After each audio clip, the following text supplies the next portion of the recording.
Welcome to the What Happens Next YouTube channel. What we're aiming to do with this channel is share content designed to make sure that you're supported through whatever's next in your life. And we'd love to continue to do that. I've got a favour to ask today, and what I'd ask you to do is just subscribe.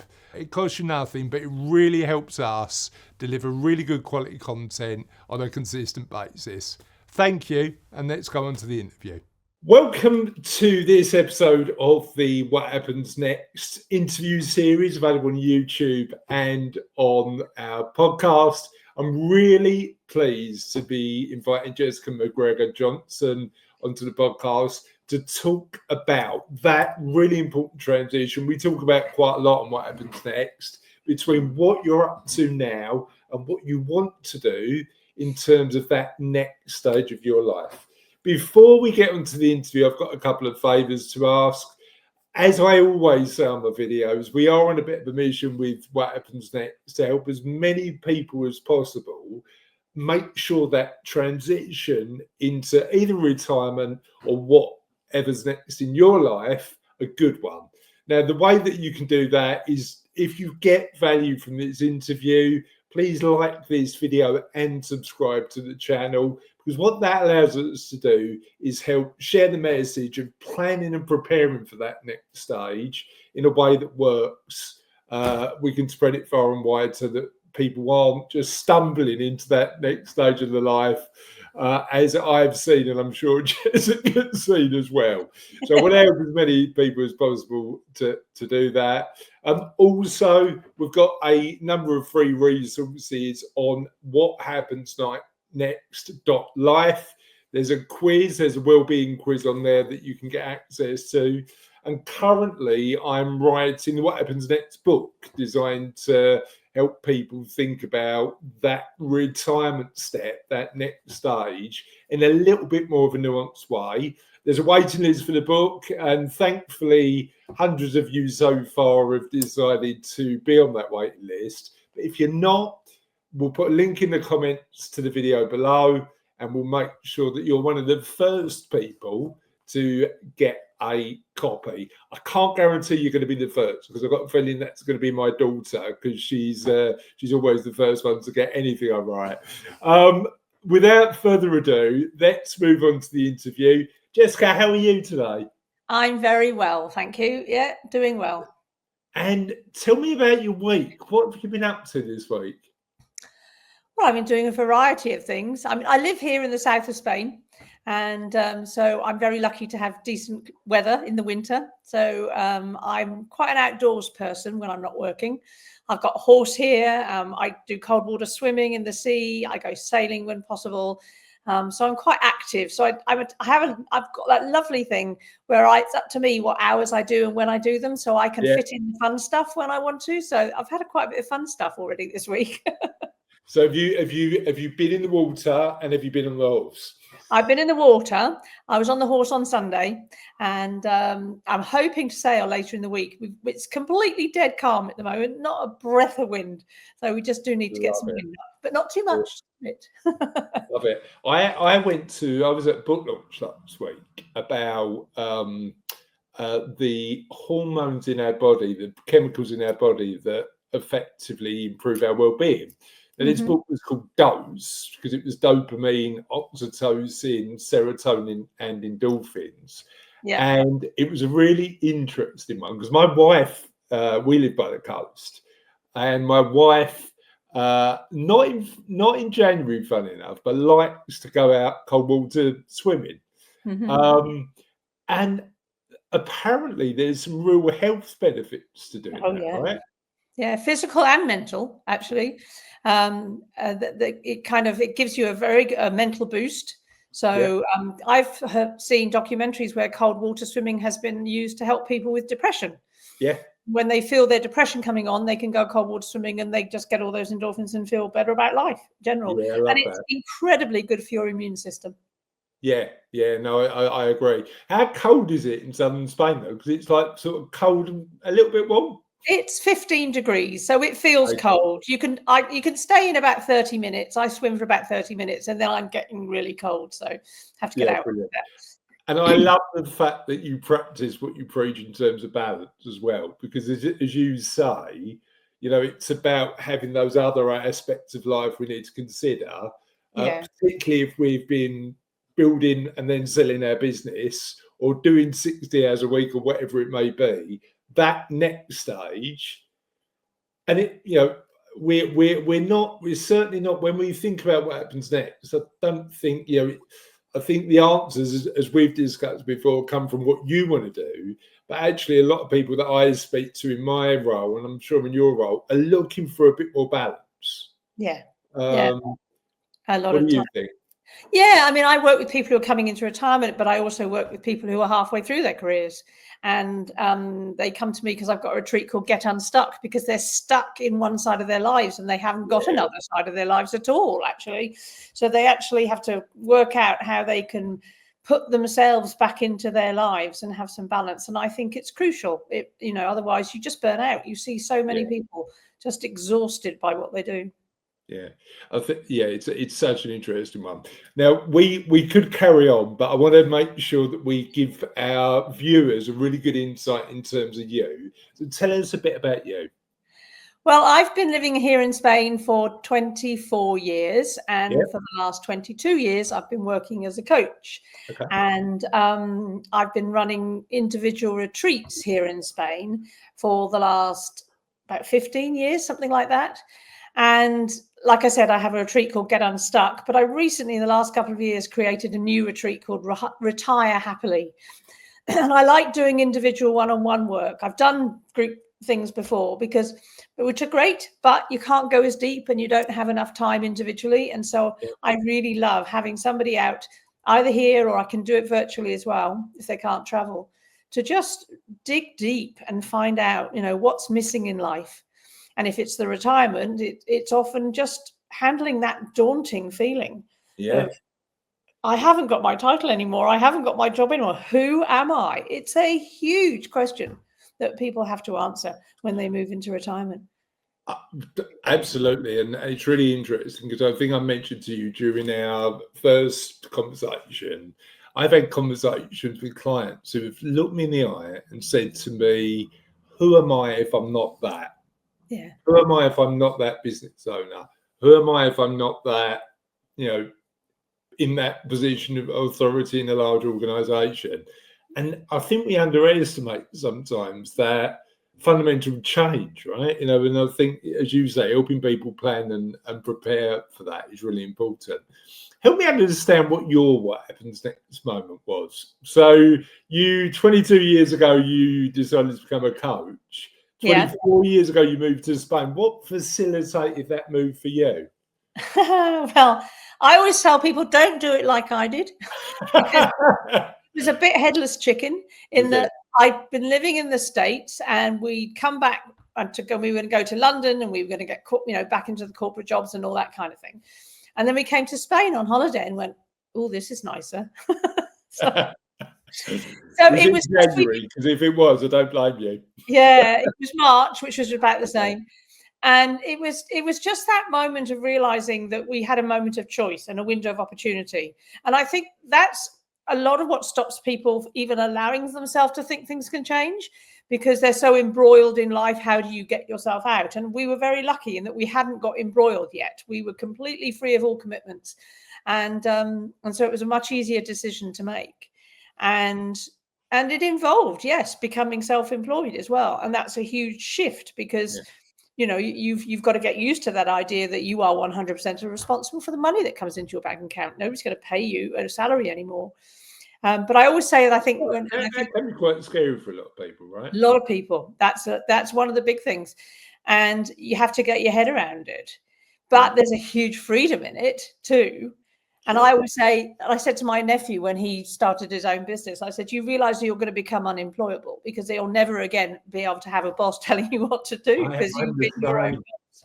I mean, I'm 15 years in, and I started my business when I was in my sort of mid 30s. But I remember, I don't know if I told you the story, and I'm sure if you've listened to this story and what happens next before, viewers, I apologize.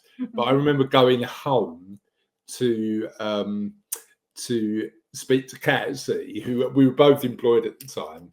I remember going home to speak to Cassie, and she said, "What are you doing thinking about starting a business? You're absolutely bonkers.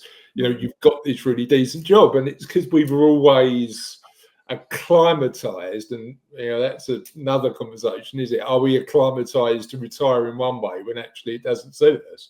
Yeah. But we were always acclimatized to, like, you know, if you've got a decent job, you keep it and stick with it. I was like, I saw people starting businesses and thought, actually, I might give that a go. And I thought, you know, persuaded Cassie. She said, "Look, I've, you know, always been super supportive. I will support you if you want to do it, and we'll give it a go." And that was 15 years ago.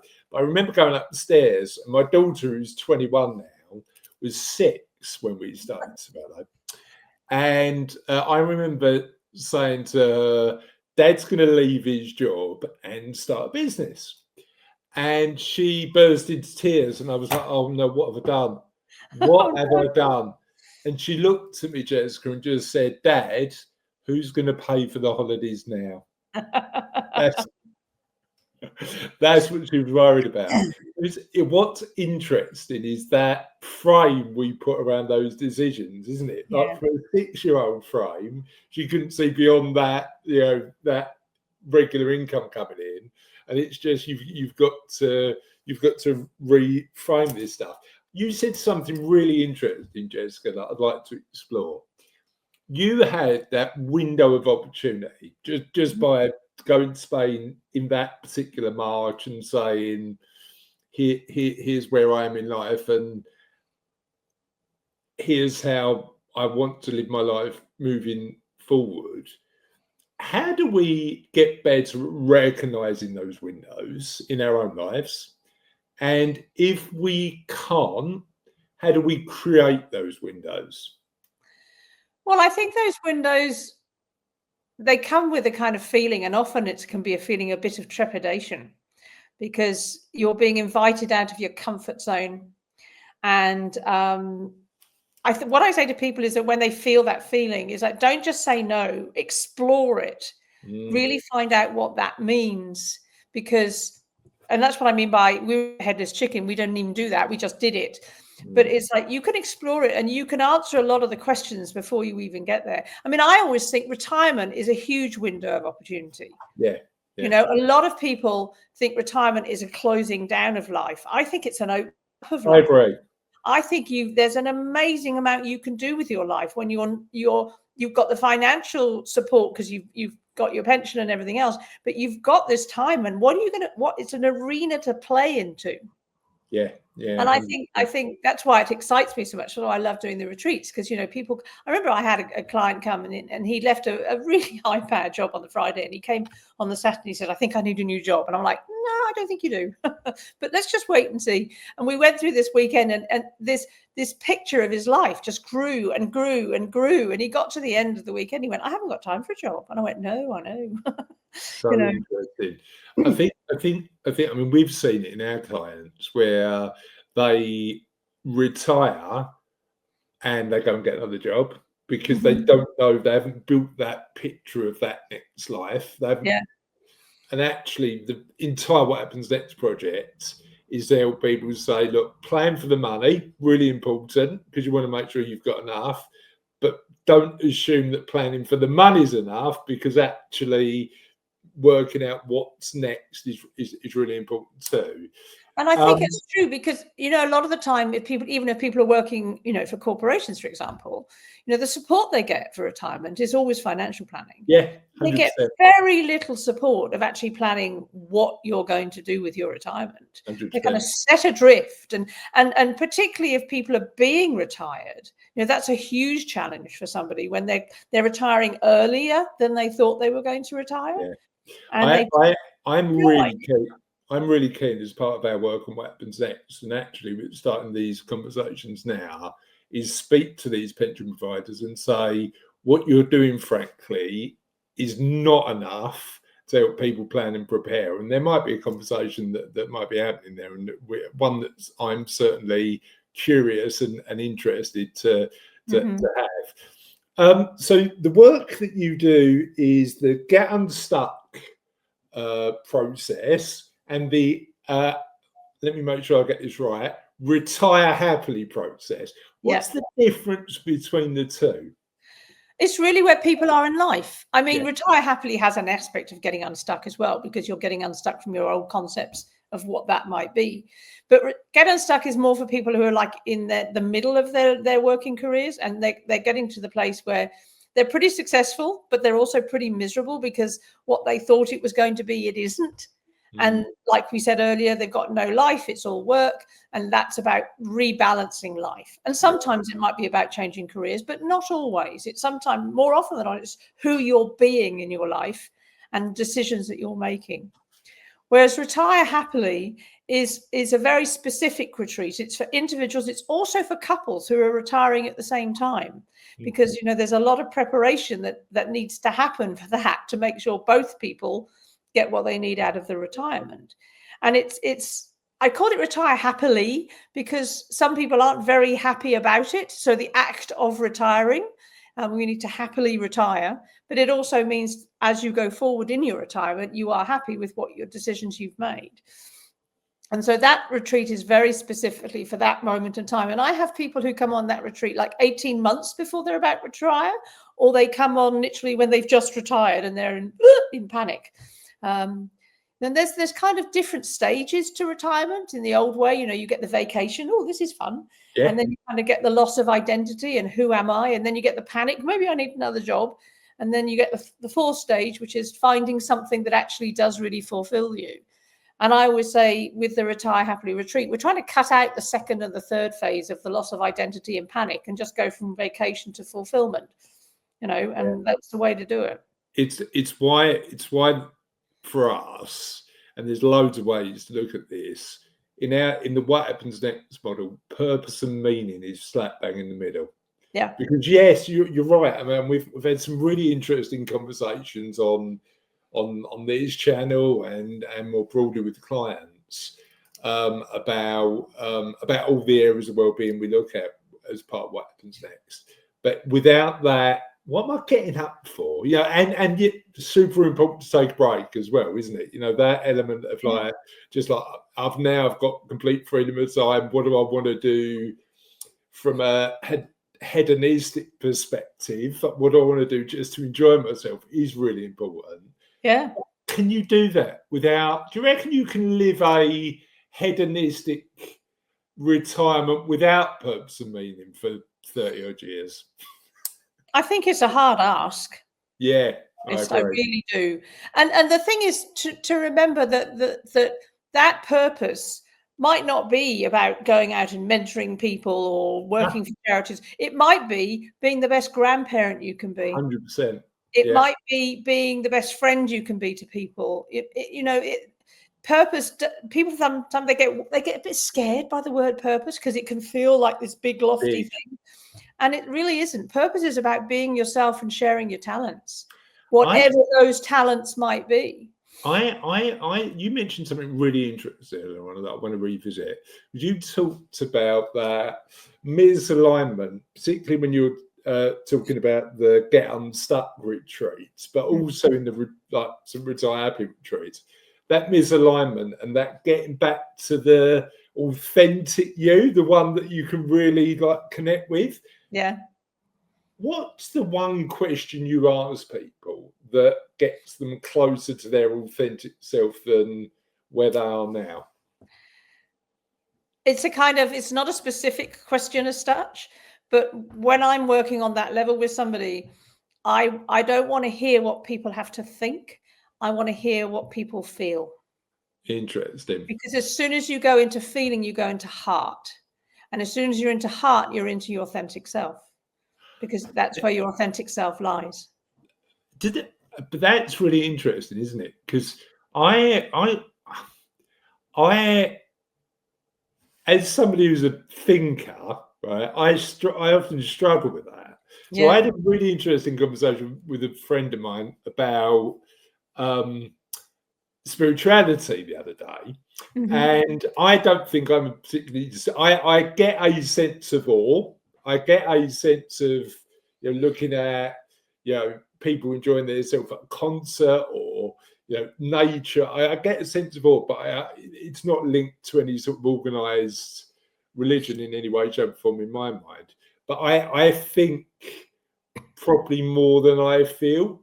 So, and I want to intellectualize stuff. So how do you take somebody like me who's always going back to that thinking mode and get them to properly think, like sort of make decisions from an emotional perspective? How does that work? Well, I mean, it's part of the conversation that you have. But for me, just to backtrack a bit, I don't think spirituality is the same as religion. I think spirituality Agreed. is very, very personal. It's your personal connection to your own spirit. And when I have somebody who's stuck in the thinking mode, there is a way into the feeling mode that we don't know, which is through the physical sensations in our body. So, for example, I'll say to somebody, how do you feel? How would you feel if you were facing a tiger? And they go, oh my God, I'd feel tense in my stomach, and I'd feel butterflies, and this feeling of, fear would arise in my body. I said, okay, that's your feeling body. Yeah. Now you just have to translate that. So when you're asked a question, when I'm asking a question of somebody, and I say, well, how do you feel about this? And they go, oh, I don't know. And I said, well, what feeling in your body came up immediately when I asked that question? Because you will have an immediate reaction. It's that gut reaction, isn't it? Yeah. So once you get that feeling, you say, now interpret what that feeling means. Yeah. And that's the way into your feeling, because you've got an emotional guidance system that's on hand all the time. 100%. You just have to listen to it. Yeah, 100%. I completely get that, and I get that perspective. And it's really interesting. So tell me a little bit about how your events run. So how long are they? What do people do? They fly out and see you? How big? There's no groups, it's individual, right? Individual. So help me understand how it works. For somebody who phones you up and says, Jessica, I need your help. I'm ready to retire. I'm petrified and I need to get clarity. Perfect client. Okay. So it's a long weekend. And I've had people say, can we come for a week? And I go, no, believe me, you'll be talked out after 2 days because there's just the two of us. So people normally arrive on the Friday afternoon, say it's over a weekend. They can come during the week too, doesn't matter when. And I rent a house up in the mountains where there's very little internet coverage. So you haven't got your phone to distract you. And I always say to people, put it on airport so you can take photos, but that's it. Because you just want to be in this wonderful cocoon. And being up away from normal life is a first step to coming back to yourself and hearing yourself better. And then for the 2 days, we have kind of like a long session on the first morning. And then we're together in the house all the time, but we're only in session twice a day. Otherwise, it would be just all too much. Overwhelming. And somebody comes to give you a massage on the afternoon of the first day to chill you out after that, all that headspace stuff. And on the second day, if they like walking, we might walk up in the mountains and carry on the conversation there. And I don't have a set program that I take people through because everybody's different. Yeah. Everybody comes with a slightly different question, with different belief systems, with different limitations. So I've got a toolbox that I'll bring out different tools when I need them. But we start talking, but before people come, I get them to do a preparation exercise that looks at 9 areas of their life. And it's the wheel kind of exercise. And you have to say, what is it, at 5 or a 10 or an 8 or 2 or whatever it is. And what that does is that rarely do we sit down and actually review our lives and kind of work out where we are. So it's a very revealing exercise, and it's the starting point. And so, because when I do the retreat, whether it's a retirement retreat or the Get Unstuck retreat, there'll be a burning question, but you want to take in all areas, because if you start changing one area of your life, we don't live in compartments. It'll have a knock-on effect on all areas. By the end of the retreat, we want to have looked at all 9 areas and worked out what needs to change in all of them to actually answer the initial question. And what are the 9 areas? So the 9 areas are, I can never know them off by heart. Here we go. I'll try. Home, career, money, friends, spirituality, personal growth. Why can't I think of any more? So you got me on the spot now. But so yes, home environment, Physical. fun and recreation, Yeah. contribution. So there you go. Yeah. Love it. Absolutely love it. And do you find that for your guys who are stuck, who are in their 40s or 30s, who have like got to that stage in their career and want to get unstuck, do you find that they're, if you take their wheel of life, the stuff that they're focused on, is that different to the guys and girls who are thinking about stopping work or retiring more happily? And if so, how does it differ? No, I think we all have a wonky wheel. I mean, nobody has a wheel at everything's at 7 or Yeah. everything's at 4 or 5. So we all have wonky wheels. And I don't think I've ever seen a wheel as identical. I mean, we all have different wonky wheels. So it's what's useful about that exercise is it kind of shows the areas that really do need some a kind of attention. But more than that, it just ensures that when we're in conversation, we're taking note of everything. So we're taking note of health. That's another one I didn't mention. That's another wheel that we need to look at, particularly when we're getting older. How do you want to stay healthy through this retirement? So it's just a very useful starting point, and make sure that every area of life actually gets a look in, whether you're making a change midlife or whether you're making the retirement change. Yeah. So interesting. We've got I think I mentioned it earlier. We've got a quiz that talks about very similar to the wheel of life, but probably a lot more simplistic because we only look at 6 or 7 areas that constitute and contain some of those other elements, but are really interesting. And what we're doing at the minute is collecting loads of data from those quizzes. And there are the interesting trend that we're seeing is men who are approaching a certain age. And again, the challenge we've got is we've got a few hundred of these quizzes being done. So we might need a bigger sample size to get a really good indication. But the interesting thing for me, Jessica, is men neglect social and community. Every time.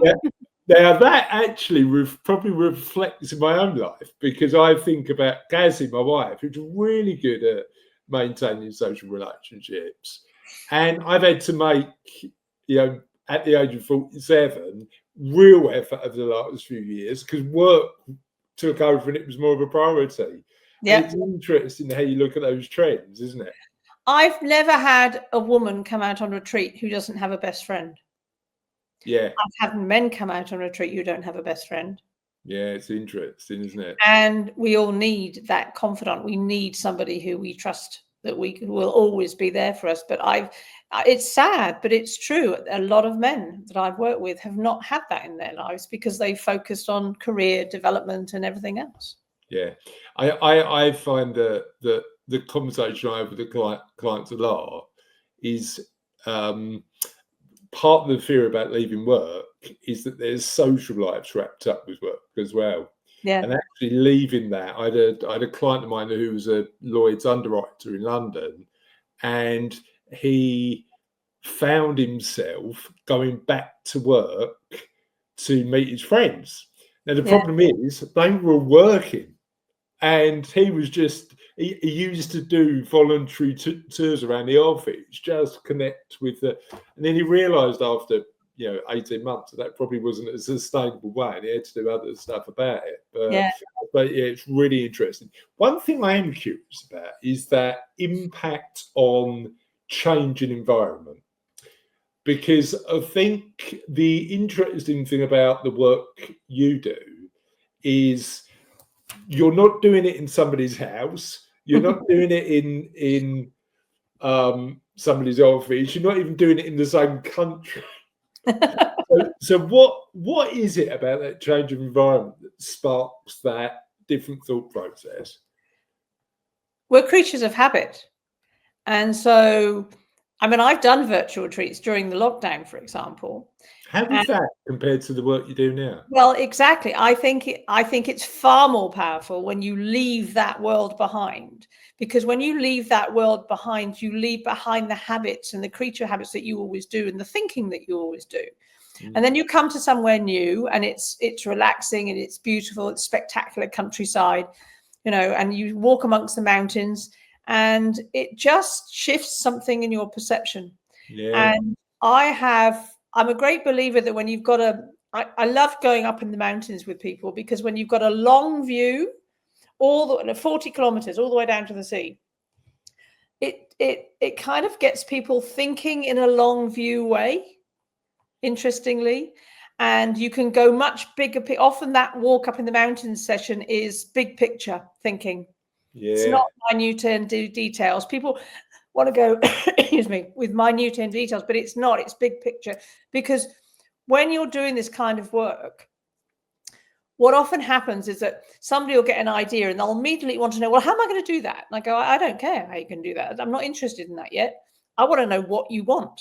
Yeah. And when we try and work things out on our own like this, we have an inkling of idea, and then we try and work out how. We can't work out how, so we say, oh, that's no good. And it's not that. It's about explore that inkling of an idea. Let's see where that leads us. Let's see if we can take that to big sky thinking. Because if you can do that, once you've got the real clarity about the idea, the how, has a tendency to just kind of pop into your head. Oh, I could do it like that.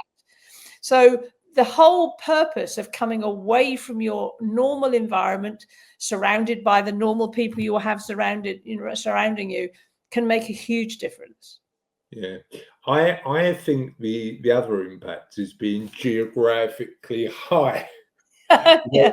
Being in the mountains is, number one, can be a fairly inspiring experience. Mm-hmm. But also that element of,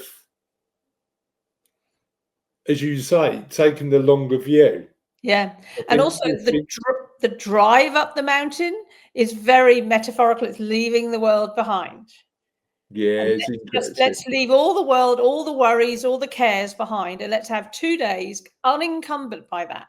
Now, yes, you're going to have to take this plan back into the world, but I do follow-on work with people if they want, because it's like, okay, how are we going to implement that plan?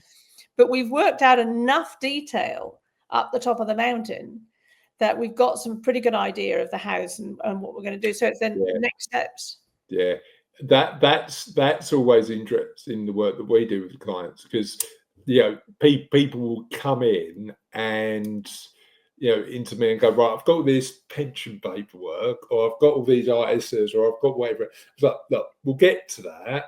What do you want from your life? And then how do we use money as a tool to help you achieve that? And they go, what? Yeah. Well, look, that's the important thing. Strategy first, tactic second, isn't it? And just understanding what people want.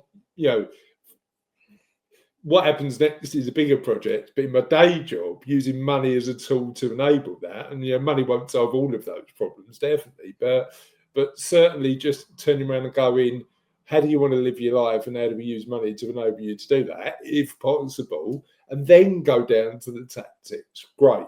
We understand what the life you want to lead. How does money play a part in helping you do that, or do we need to do some more work to help you get there? Then that's the interesting thing. But it always starts with that big picture stuff. I need to find a mountain close to me, which might be a bit difficult because I live by the coast, to take my clients up, Jessica. That's what I need. I need a local mountain. I just want to say something to that, Chris, because what I find interesting is I found over the years when I've done work with people on the Get Unstuck retreat, so they're not at retirement, and they want to change their lives. It's very interesting to me that a lot of people don't go to somebody like you and say, I need to change. What are my options?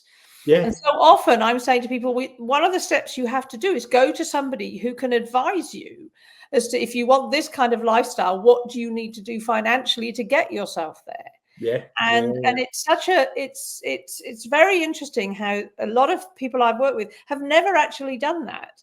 And a lot of them have been very pleasantly surprised when they've gone to somebody and said, actually, I'm nearly there. I can make a really big change in about 2 years' time. And I'm like, right, okay, that's interesting.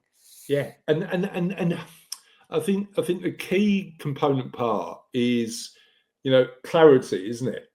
Like when you're walking with people in the mountains, helping people get clear on what they actually want from their lives is a super important part of it. Yeah. Here's the interesting thing. Knowing that how powerful clarity can be in our lives, why do you think people tend to avoid it? I think I have in my life. The same reason that people say, I don't know, when you ask them a big question. And the reason is because if you have absolute clarity, or if you hide behind, I don't know, it's the consequence of knowing. So people avoid clarity because if they really knew, they wouldn't have any excuses left not to do it. Yeah. It's safer to stay where you are, isn't it? That's the thing. It's that element of going, oh no, I need to do it now because I've said to myself I have to. Yeah, exactly. It's an interesting one. Talk to me a bit about. So we've talked about being up in the mountains, but I know you mentioned earlier that you go out walking with your clients as well. What difference does that make? Because my experience of talking to other coaches about change is movement's can be an important part of the process as well. Yeah, it is. And I think it's just a different environment. I mean, you can sit and talk and, and you can get a lot down, obviously, because we do. But I love it the second day because what often happens is on the first day of the retreat, we kind of really look at all the blockages that are in the way and work with those and remove those as much as possible, challenge them, find different ways of looking at them, whatever's needed. And then the morning of the second day is as I say, it's the big blue sky thinking. So we've got rid of all the stuff that stops you doing something. Now it's like, let's walk into the future. Let's just go and have a look and play with ideas. There is also something very powerful in that. I mean, like I said, on the first session, when we're dealing with the nitty-gritty stuff, we need to be looking at each other face to face in a room. But when you're walking and you're not looking at somebody, people are in their own mind space. They're not having to hold eye contact. They're not having to look at my reaction and see what I'm thinking and all that kind of stuff. They're literally in their own space. And it's when they're in their own space is when they start to get inspired. Interesting. One thing you said there that I want to revisit is blockages. What are the typical blockages that when you're uncovering these elements that come up with either people who come to the Retire Happily event or the transitional change event for slightly younger people? What are the ones that come up time and time again? One of the big things is giving yourself permission to change. Yeah. It's almost like, but when they come on retreat, it's almost like I can give them permission to change. I'm like, I can't give you permission to change. You have to give yourself permission to change. But that's a huge thing. And particularly for people coming in the kind of midlife when they want to make changes, one of the beliefs, I suppose, is, for want of a better word, is that, well, I put 20 years into this career and I'd be throwing everything away if I stopped. And I'm like, no, you won't. Look at who you are. Look at what you've gained. Look at the experience. Look at the person you've become. You're just taking that person into a new arena. And a lot of people don't get that until you point out the truth of the simplicity is that actually everything in our lives has got us to where we are. If you didn't have that 20 years, you wouldn't be that person. And you're taking that person into a new arena. So the whole belief that you can't change and you're wasting all the experience and all that time, and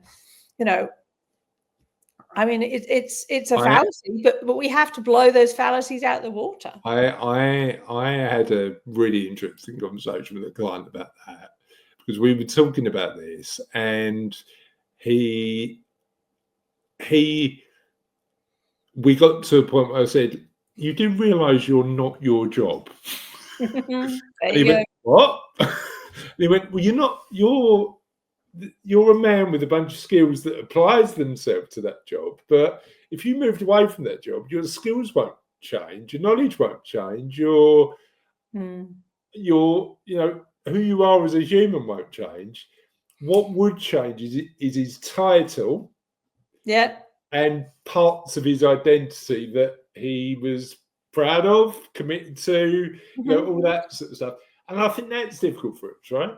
Yeah, absolutely. And it's very powerful when people realize that. I was talking to a CEO recently, and he said something, and he said, I just really need this job. And I said, do you need it or do you want it? Because there's a huge difference. Yeah. If you need it, you become the victim of the job, because he had no work-life balance. If you want it, then you can change it enough to make it what you want. But it's realizing that we have choices. Yeah. That we can make personal choices in our work and in our life that suit us, actually. Yeah. And I think that's really important. Yeah. I 100% agree, and I've met a lot of people in positions of pretty like high levels of authority in their professional lives that should have the flexibility and freedom to sort of pick the good bits and delegate the rest. Yeah. And you always wonder why people don't, because then they're and it's interesting. I think this is my challenge with the word retirement at the minute, because actually, and Jessica, you're an example of this, and hopefully so am I. Meaningful work can play a part in our later lives, right? Yeah, I'm not retiring. I'm doing less, but I'm not retiring. Yeah. It's like I love what I do, but I think that's the thing, and I think it's important to know that if you want to carry on, you can, but you don't have to, and you can create something totally different if you want to. And this is one of the reasons I work with couples in retirement, because I think it's really important that both couples, both members of this relationship, for want of a weird terminology, is need to actually look at what do they want out of the retirement. What kind of things do they want to be doing?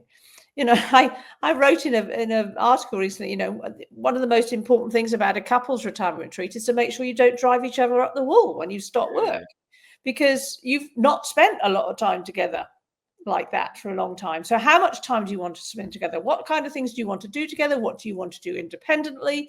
How is this life, this new period of life, going to look like? And that's very important.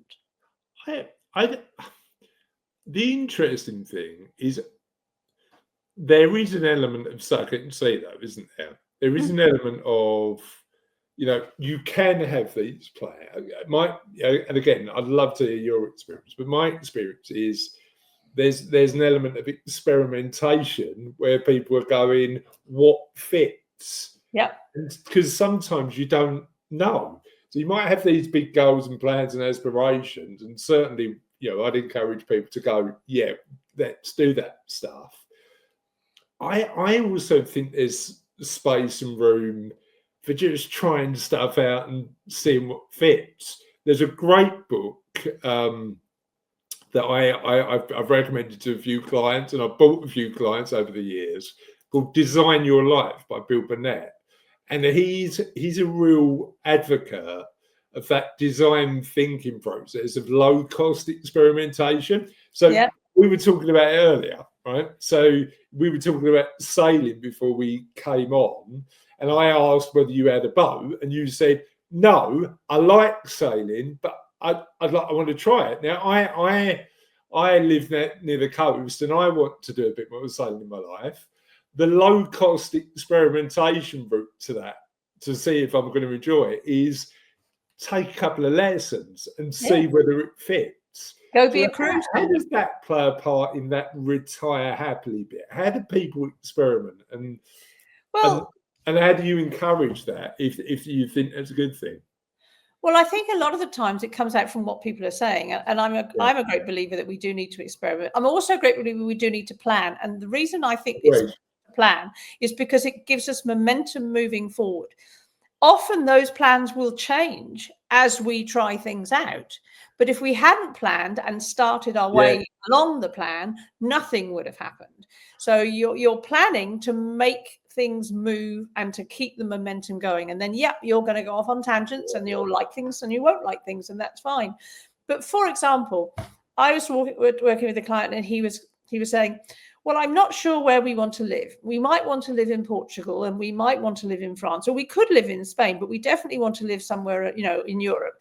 And I went, well, try it out. He said, what do you mean? I said, rent a house somewhere in France for 3 months. Yeah. Then rent a house in Portugal for 3 months. Then rent a house in Spain for 3 months and see which you like. And he went, oh, I hadn't thought of that. And I went, it's simple. So it's things like that. When somebody then voices this, just, I desire, but I don't know.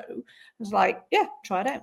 Yeah, I love that. Absolutely love that. And it's really interesting because I spend my day job planning for other people. So I really appreciate the value of the plan. Yeah. But what's always interesting is when I say to clients, you don't expect this to actually go to plan. And they go, well, what do you mean? We've got a plan, Chris. It's like, plan, I think the most direct quote I've ever heard is that Mike Tyson quote, the planning's great until you get punched in the face. And, the things change, right? Things around us change, the environment changes. And I'd really interesting conversation with a guy who was a client of mine, been a client of mine for years, and in his mid-50s got divorced. Right. And I picked up with him for a call whilst he was going through this. And he said to me, all of that planning, Chris, was pointless. And I said to him, I know why you're saying that, but we did talk about the fact, and we couldn't have anticipated that when we first put your planning in place. Right. But I know from my experience that the best thing we can do when you're ready and when the headspace is right, because at the time it wasn't, is we replan. And we continue to replan based on our knowledge, experience, and skills of what we've built up during that period. And he laughed really cynically because he was in the headspace of pain. He was in a painful situation. And then it took about 2 years, and we were checking in on him every few months. And he phoned me one day and went, right, I'm ready. And it's interesting how that transition happens. But plan, but don't treat that plan as gospel. Appreciate that it can change, I think is the big one. It's one of the reasons I do the follow-on work with people if they want it, is because as you take a plan and you start to implement it in life, you are going to hit roadblocks, because that's life. And then it's not about chucking the plan out, but how do you then negotiate those roadblocks to keep as close to plan as possible, but maybe it does have to change. And I think that's a really important part of it. Yeah. I suppose that's like here. I mean, you know more about sailing than me, but I suppose that's like if you want to head for a destination, you never go in a straight line, do you? You've got to go where the wind goes, and you might get there eventually, but actually the route you take might be a different one. Jessica, I love a story. As you know, you've only met me twice, and I've probably told you about 12 stories already. But I like hearing other people's stories. It's the way I learn. So what story, anonymised clearly because we don't want to break any confidentialities, but what story best describes and reflects the work you do? Oh, goodness. There's a lot of different people I've worked with over the years. I think the one that's just dropping into my mind right now was a woman who came out. It wasn't a retirement retreat, but she was kind of close. She was kind of 10 years off. And she was stuck in a job that, it was all right, but no, it didn't thrill her. And she came with what she called a whole load of baggage. And that whole load of baggage was all these ideas and concepts of what she could do, what she should do, what she couldn't do, what's not possible. And we did this fabulous walk up in the mountains, and I took her to this kind of precipice, and I got her to get a whole load of stones, and I got her to name each of the stones of all the blocks that she'd been carrying and she brought with her, and she threw them on this precipice. Oh, great. With great glee. I mean, she was so ready to let go of all this stuff. And she just released all the things that had held her back. And, we went back and we started to make a plan and all this kind of stuff. And then I worked with her for about 6 months afterwards. And she completely shifted. She became more confident. She actually started her own consultancy business. She went back to the companies she worked for that didn't appreciate her as a consultant, and they suddenly started appreciating her. She earned more money than she did before. She started to socialize more because she had more time, because she had more confidence. And it was a complete shift for her. And it happened because she left, as she said in her testimony, I left all the baggage on the mountain. And by doing that, she freed herself up to actually go on and create a fabulous life. And she's now retired and loving what she's taken forward. So, yeah. I love that. Absolutely love that. And I'm always curious about the point we've got to get to when we think, this is it, I've had enough. So your lady in question clearly knew, she had all these blockages and barriers, but she'd got to the point where she's going, well, I need to do something. And I don't know what it is. And thankfully she came to see you. What is it that if somebody's watching this and they're going, I don't know if I'm there yet, but I'm close. What is it that is the trigger typically of coming to see somebody like you and going, look, this isn't sustainable? I think there's a few different triggers. I've heard people use the word desperation before. Yeah. I just feel desperate in the situation I'm in. I can't do this anymore. And it's that kind of feeling of like, can I really imagine another 10, 15 years of this?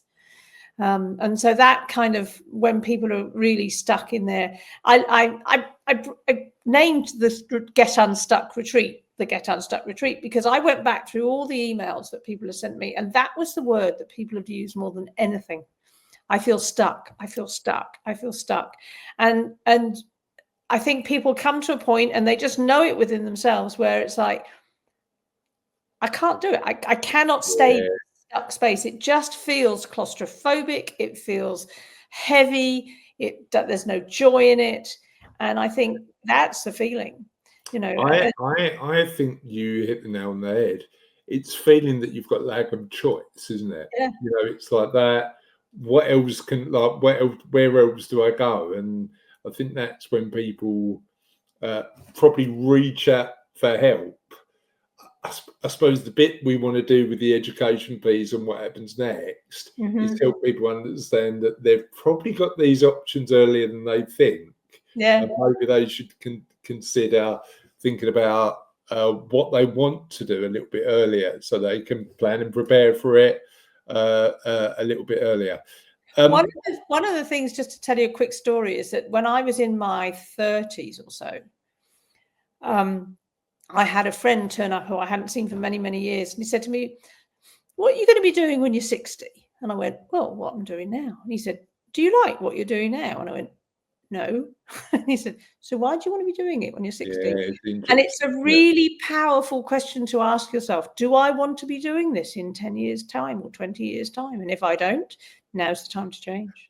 I ask that question a lot, and I would, because I've got a added value, got my own business, got freedom, got time, can choose my own direction. But I had a really interesting conversation with a client the other day, and I said, how's work?